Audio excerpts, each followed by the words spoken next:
technologijos, aš sakyčiau, nuolatos juda. Gal taip plačiai irgi negaliu pakomentuoti, bet yra, vėlgi, jeigu yra spaudimas iš mokslinės bendruomenės, jeigu mes galim informuoti visuomenę, kad tai yra toksai toksiškas taršos šaltinis, tai irgi tai gali kelti tokį labiau visuomeninį, politinį spaudimą gamintojams, tai būtent ieškoti tų naujų technologijų ir būtent investuoti į naujausias technologijas.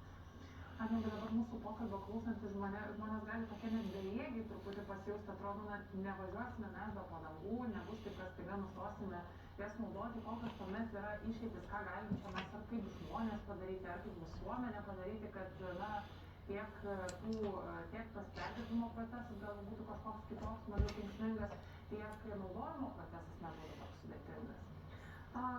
Taip, tai iš tikrųjų tikėtis, kad ten visi žmonės gali atsisakyti automobilio yra tikrai naivu, bet vėlgi geriausia tai yra tiesiog sumažinti, kiek jau kiekvienas iš mūsų galim.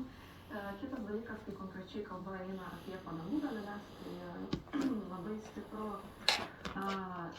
įtaką turi pati ta vairavimo kultūra. Tai irgi, kai kalba eina apie tų padangų dilimą, tai gal kažkas iš vairuojančių žino, tai yra staigus manevrai, staigus posūkiai, stabdymai ir panašiai. Na ir dar vienas, tai yra tikrai tinkamas tų padangų atsikratymas. Tai reiškia, kad neišmesti kažkur tai miške ar pamiškėje pakeliai, bet tai iš tikrųjų nuvežti ir atiduoti ten priklauso. Kas dar apie padangas kalbam domina mokslininkų šiandien dieną, kas galėtų būti mokslininkams įdomu ateityje?